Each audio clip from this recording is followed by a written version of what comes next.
KS Prasad గారు నిన్న CM Chandrababu గారు మాట్లాడుతూ అసెంబ్లీలో కక్షపూరిత రాజకీయాలు చేయను, ఒకవేళ చేసి ఉంటే నేను ముఖ్యమంత్రిగా సంతకం పెట్టిన రోజే జగన్మోహన్ రెడ్డి జైలుకి వెళ్ళేవాడు అన్నట్టు కూడా ఆయన మాట్లాడుతున్నారు. ఏంటి సార్, ఏపీలో కక్షపూరిత రాజకీయాలు లేవా అంటే ఏం చెప్తారు? నాకు ఊరుకోవడమే.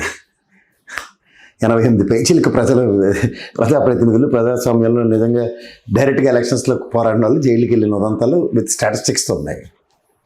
జగన్మోహన్ రెడ్డిని ఒక్కళ్ళనే జైల్లో పెట్టలేదు తప్ప మిగిలినవన్నీ, అంటే ఆ ఒక్కటి తప్ప అన్న తప్ప మిగిలినవన్నీ టపాటపా జరిగాయి. ఇది వాస్తవం. రెండోది, ఎక్కడికో వెళ్ళిపోక్కర్లే, turn the page learn the work అన్న ప్రాథమిక సిద్ధాంతానికి కట్టుబడి నిన్న మీరు అసెంబ్లీలో మీ గౌరవ సభ్యుడు హిందూపూర్ నియోజకవర్గ ఎమ్మెల్యే గారు బాలకృష్ణ గారు మాట్లాడిన మాట ఒక్కటి చాలు, మీరు పర్సనల్ వెంజెంటాలతో పనిచేస్తున్నారు లేదా అన్నది. ఎందుకంటే నేను ఒక్క ఉదంతం చెప్పగలను. ఇక్కడ జగదీశ్వర్ రెడ్డి గారు పొరపాటున ఒక చిన్న పదం ఉచ్చరించారు, మీరు జ్ఞాపకం ఉంచుకున్నట్టే. నీ అని అంటూ అమ్మని ఏదో సంబోధించబోయాడు అంతే. హుట్టిన కేసీఆర్ గారు ముఖ్యమంత్రి స్థానంలో అసెంబ్లీకి వెళ్ళి గసిరి ఆ పదాన్ని విరమింపజేసి సారీ చెప్పించాడు. This the decorum of leader. అది జరిగితే నేను మాట్లాడతాను. జరగనప్పుడు నేను కంపారిటివ్ పాలిటిక్స్లో నాకు అసెంబ్లీ అన్నది ఒక గౌరవ దేవాలయం. ఆ దేవాలయంలో జరుగుతున్న చర్చలు అబద్ధాలు తప్ప నిజాలు ఏం జరుగుతున్నాయి చెప్పమనండి. అబద్ధపు చర్చలు పొంకాలుగా జరుగుతూ బడ్జెట్ సమావేశాల్లో ప్రవేశపెట్టిన బడ్జెట్ ఫిగర్స్ కాకుండా కాకన్బుల్ కుక్కుడ్ స్టోరీస్తో జరుగుతున్న వాటిని ఏ విధంగా అభివర్ణించాలో ఒకసారి చెప్పమనండి. వాళ్ళ విచక్షణ, వాళ్ళ విజ్ఞతకే మనం మాట్లాడాలి. ఎందుకంటే గౌరవ ముఖ్యమంత్రి గారు ఆ స్థాయిలో ఉండి ఆయన ప్రవర్తిస్తున్న తీరుకి ఆయనకి విభిన్నంగానే కనబడుతుంది. ఎందుకంటే ఆయన 15 సంవత్సరాల ముఖ్యమంత్రి చరిత్రలో 14 సంవత్సరాల ముఖ్యమంత్రిగా ఆయన అది ఒక లెగసీ. అడ్మినిస్ట్రేషన్ పరంగా ఆయనకున్న పట్టు అవన్నిటి మీద అభివర్ణించిన దగ్గర ఇవాళ ఎక్కడ కనబడుతుంది లా అండ్ ఆర్డర్ విషయంలో కానీ దేంట్లో అయినా సరే. సో ఒక చిన్న అంశాలతో సంబంధించిన పనులు ఎక్కడ దాకా లీడ్ అవుతున్నాయో చూసుకోమనండి. గౌరవ హైకోర్టులతో పాటు మెజిస్ట్రేట్ కోర్టులు ఇవన్నీ ఇచ్చిన తీర్పుల్ని ఆపాదించి అమలు చేస్తున్న విధానంలో ఉన్న తాత్సారాలు చూసుకోమనండి.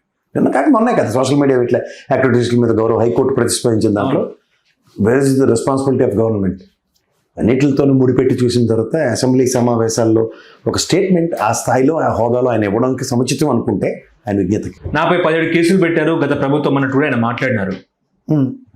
మీరు దాని మీద బెయిల్ మీద స్టేల్ మీద ఎందుకున్నారు? సుప్రీంకోర్టులో మీరు ముఖ్యమంత్రి గారికి గెలవగానే ఇమీడియట్గా కొట్టేయాలి కదా కేసులన్నీ.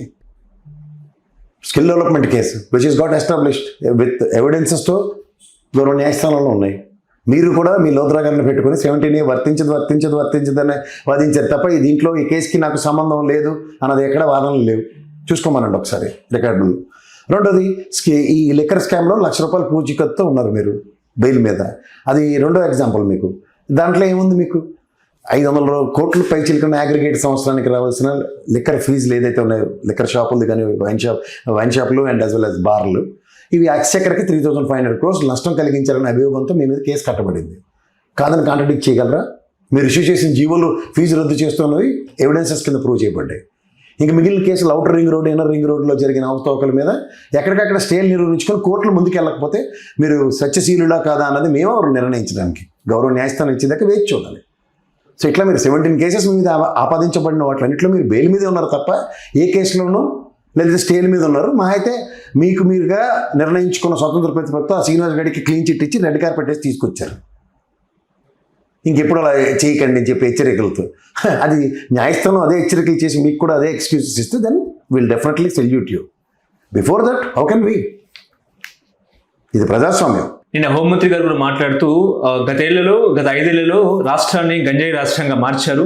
నిన్న కార్యకర్తల మీటింగ్లో YS Jaganmohan Reddy toll free number ప్రవేశపెట్టారు. ఆ టోల్ ఫ్రీ నెంబరు ఆంధ్ర ప్రజలకు కష్టాలు వస్తే Telangana toll free number, Karnataka toll free number పెట్టారని చెప్పేసి కూడా ఆమె వ్యంగ్యంగా మాట్లాడుతూ కామెంట్ చేశారు జగన్మోహన్ రెడ్డిని. ఎట్లా చూస్తారు సార్? ఆవిడ ప్రతిదానికి సెటరికల్గా సర్కాస్టిక్గా మాట్లాడుతూ కాలక్షేపం చేసుకుంటూ వెళ్తున్నారు. అవతల పార్టీ వాళ్ళు ఏం చేసుకున్నారో అది దట్స్ నాట్ యువర్ బిజినెస్. ఇప్పుడు మీరు మీ కార్యకర్తల్ని, మీ నాయకుల్ని ప్రోత్సహించడానికి గౌరవ ముఖ్యమంత్రి గారు ఆయన పార్టీ అధ్యక్షుడు హోదాలో రేపు పొద్దున ఏదో పిలిపించి ఒక యాక్టివిటీ వస్తారు. అది వేరే పార్టీ వాళ్ళకి ఏం సంబంధం? చేతనైతే అదే యాక్టివిటీ మీరు చేయండి, లేదంటే మీ యాక్టివిటీ మీరు చేయండి. ఇదే లోకేష్ గారు రెడ్ బుక్ పెట్టుకొని తిరిగినప్పుడు దేని ప్రవాసంలో దేని జరగవలసినవి జరిగాయి. అవుట్కమ్లో మీరు వాళ్ళు రెడ్ బుక్ రాజ్యాంగం చేస్తారని ఆపాదిస్తున్నారు. కాదని మీరు కాంట్రడిక్ట్ చేసి కాదండి మేము రాజ్యాంగానికి బద్దులేమని చెప్పండి.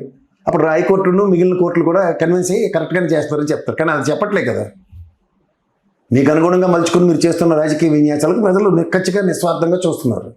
నిక్కచ్చిగా నిస్వార్థంగా చూస్తున్నప్పుడు నాని, వంశీ ఇద్దరే కనబడతారు. 175 నియోజకవర్గాల్లో కూడా అదే ప్రజలు కదా. 3 సంవత్సరాల కాలం నిర్ణయిస్తుంది.